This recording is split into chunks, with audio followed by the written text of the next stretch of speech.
is Swapo. Yeah. The other petition are the small parties and whatnot. Mm. Here is the founding president. This is the late Jacob Kuhangwa, Secretary General of Swapo. This is myself when I was chairman of Swapo. This is Reverend Michael Scott, and this is Kozongwizi and others.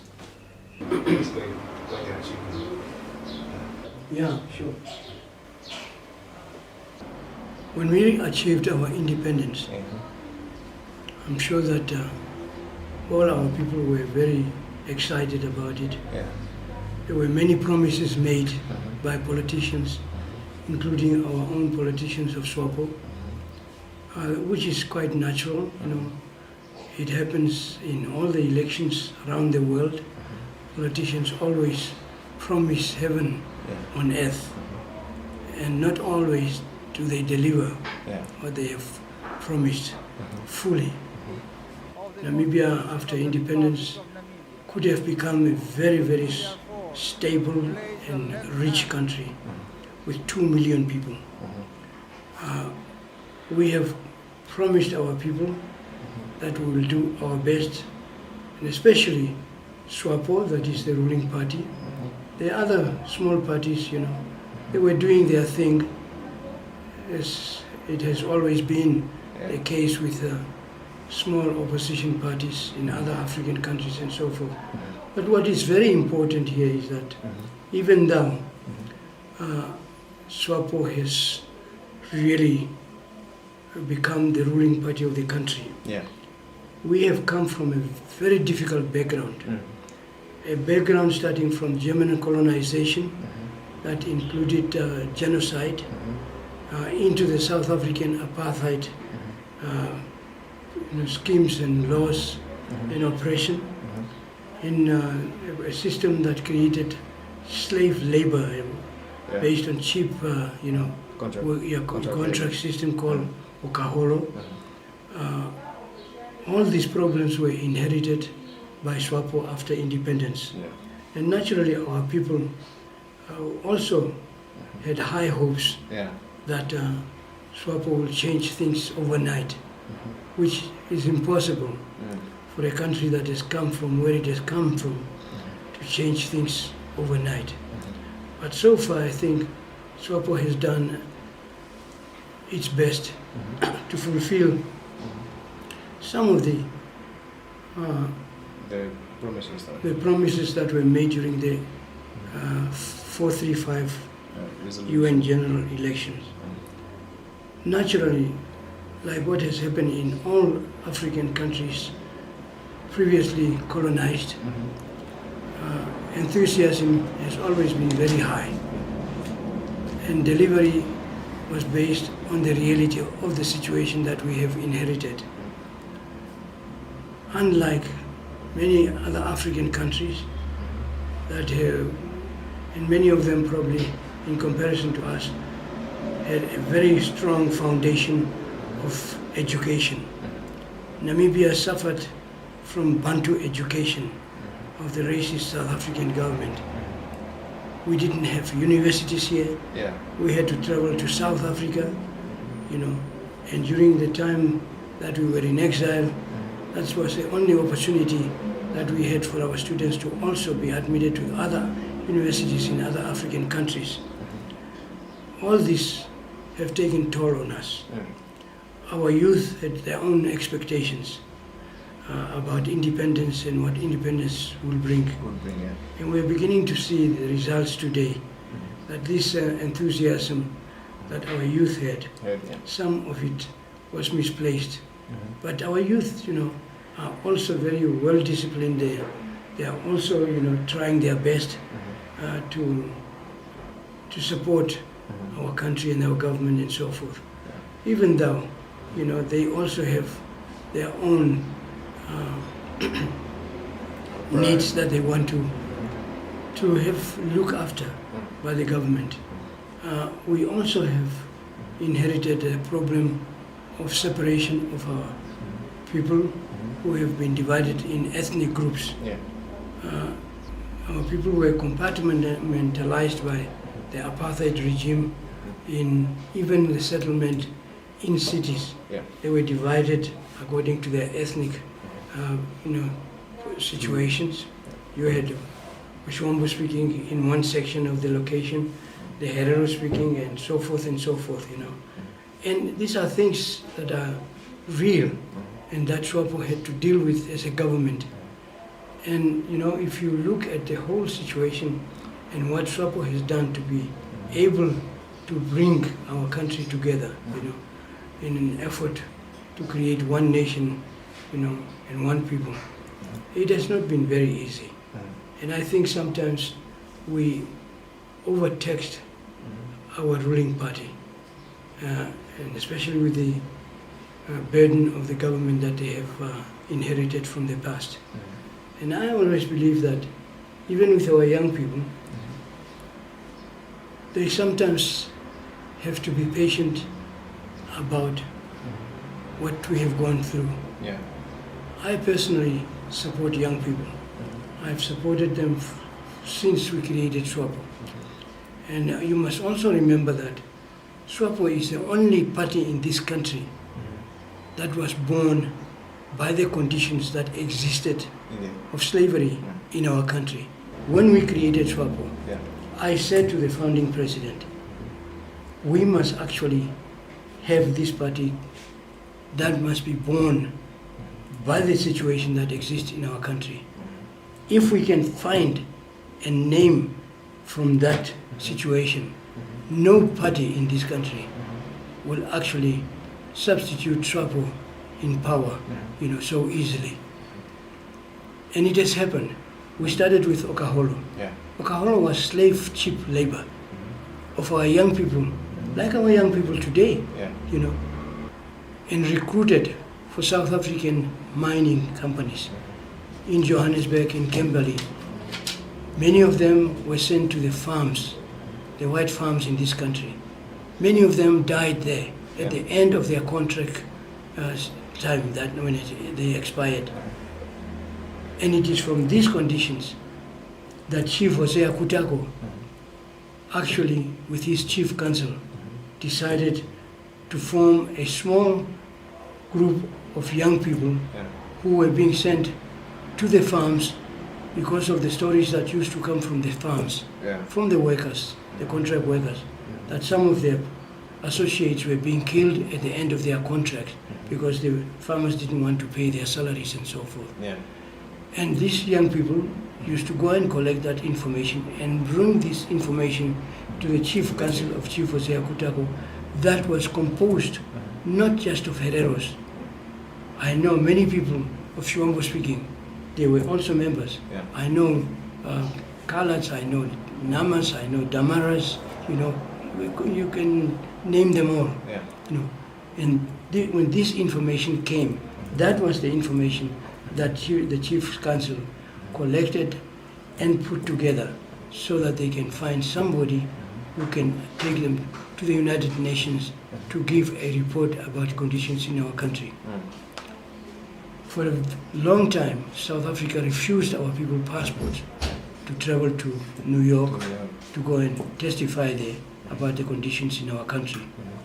But eventually, through the help of Chief Tsekedi Khama of Botswana, he had friends with the Indian South African Congress.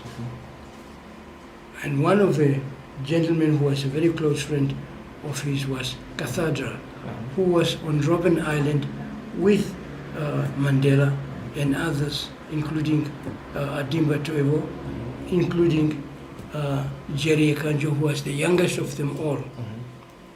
And Cathedra acceded to the invitation of Chief Tsekedi Khama to actually persuade a missionary from England who was working in South Africa.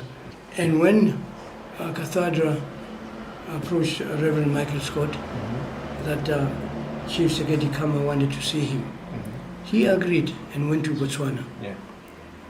He was taken by Cathedra. So Chief Tsekedi Khama said, no, The best person now that you can talk to is Chief Frederick Ovaherero of the Herero people in Botswana, who fled the genocide from Namibia, that was German Southwest Africa at that time. And they went and met, and Chief Frederick said, I'm not in a position now because I live in Botswana. The person who has been entrusted with the responsibilities of the Herero people is Chief Hosea Kutako in Southwest Africa. We must make preparations for you to go and meet with him. So finally, arrangements were made, and Reverend Michael Scott was brought here to meet with Chief Hosea Kutako in Aminus. And that's where they discussed the conditions that Reverend Michael Scott had to take to the United Nations after it was created by the Allied powers. Yeah. And when the petitions were put together, Reverend Michael Scott left with his petition to take them to the United Nations. And that's how our case was brought up in the United Nations and eventually became part of the annual General Assembly agenda. And then, of course, time went on. When our people were suffering under the South African government, they also decided that they must now begin to think about probably forming new formal political parties. I was already in the United States after living Southwest Africa as a student to go and study medicine, and I was admitted at Lincoln University in America, where I studied, and eventually I was asked to go to the United Nations by the Chiefs Council. We didn't have political parties then. So I finally went and to the United Nations to ask to be heard by the United Nations. And South Africa came up with a ploy and said that we must ask advisory opinion from the International Court of Justice as to whether a born native from Southwest Africa can be granted oral hearing by the General Assembly to talk about the conditions of the country that is under our administrations. We remained for a year waiting for that advisory opinion until in 1956 the International Court of Justice passed a favorable advisory opinion in our favor that I must be allowed to petition or present oral petition to the United Nations together with Reverend Michael Scott, who was then for 10 years fighting for us alone. And that's how I joined Reverend Michael Scott. The time passed very fast. And eventually, one day I said to Reverend Michael Scott, the work is getting too much for the two of us. Yeah. And you know, I see that the United Nations and delegations, presidents, ministers, ambassadors and whatnot, they don't seem to be very comfortable with us representing traditional leaders. Yeah. They are urging that we form political parties. Yes. And so I made, Reverend Michael Scott said, well, talk to Chief Hosea Kutako and the Chief Council so that they can do something and send a third person to us. Yeah. Eventually, I sent the letter to Chief Hosea Kutako through our own grapevine, underground that we had. And finally, of course, at that time, the late Mahuriri, Nathaniel Mahuriri, was a member of the Chief Council. So, and he could speak English because he was a student from Odibo at that time. So finally, they decided that they will send Mahuriri. Unfortunately, Mahuriri's age could not fit the politics of exile. Yeah. So I told them, I said, if Mahuriri comes, we're going to have problems because his age, the politics here of exile is very serious. At least we're working at night and going to school and doing all kinds of things, working in restaurant, washing dishes and things like that, to survive. And so finally, it was at the same time that the founding president, Dr. Sam Nujoma, had joined the chief council. Yeah. So Chief Jose Abutako said, well, we have a young man here who's attending St. Barnabas Night School under Chief Clemens Kapoor as his teacher, Yeah. teaching him English. Maybe he'll be a person suitable for exile together with you guys. Yeah. And finally I said, it is well. Let us go ahead, send Sam Nujoma, let him come, because his age and the difference is just about 3 or 4 years, you know. We can manage it, Yeah. and we can run around all over the place to lobby the nations and the governments of the world to support us and so forth. And finally came the 10th of December 1959. And our people were killed. My brother was killed because I was petitioning at the United Nations.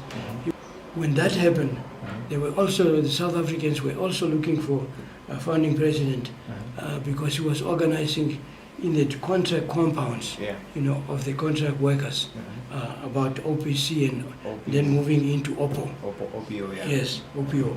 And so finally, he escaped from the country, and through Ghana, eventually, he was able to reach us at the United Nations.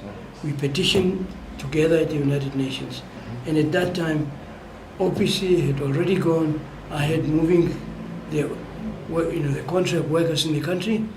Now, we want to unite all our people in the north. Yes. With this organization, it's just for the young, contract workers. Come up with a better name that will actually help to unite all our ethnic groups in the north. And I said, okay, why don't we call it Ovambo and People's Organization? That's how OPO came into the picture. And then, of course, came the question as to how are we going to now touch the central region and the south. Yeah. We must come up with this. Not the Ovambo land, but because the people will shun us. Yes. So they asked me again, come up with a name. And eventually, I came up with the name Southwest Africa People's Organization to move down, And that's how OPO came into the picture. Yeah. So Swapo's great-grandmother was OPC. Yeah. The grandmother So was OPO, OPO. And eventually it became Swapo that took over the rest of the country. Yeah.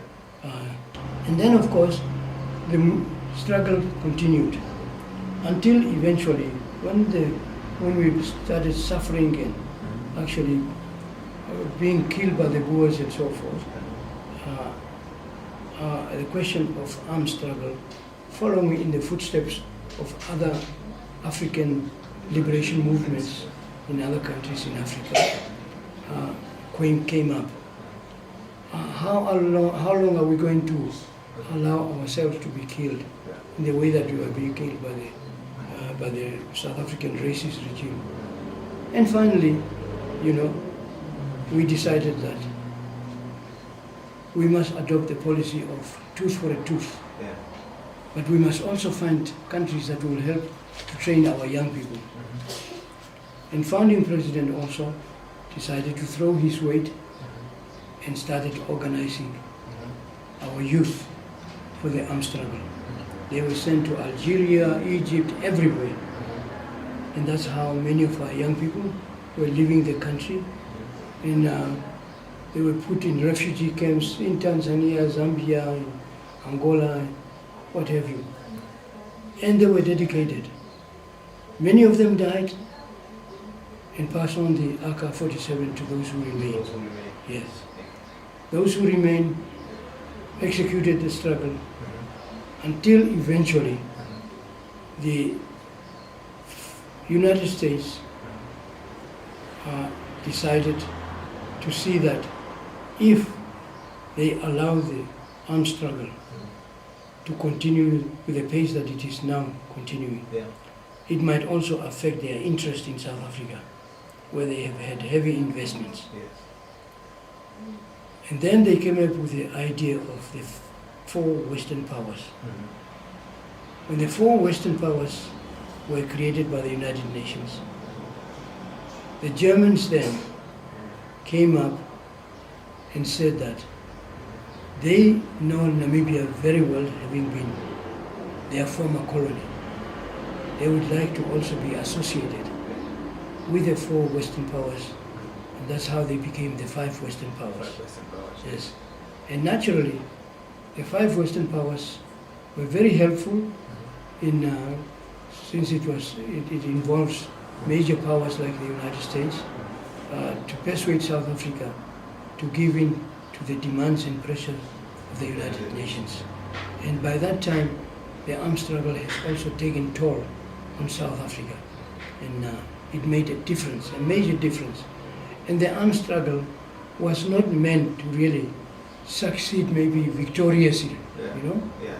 It was meant to put pressure in addition to all the other international pressures that were being now put on South Africa. And the Swapo government negotiated and accepted the 5 Western powers to negotiate with them and to brokerage our involvement, our opening up of the United Nations in our country under 435.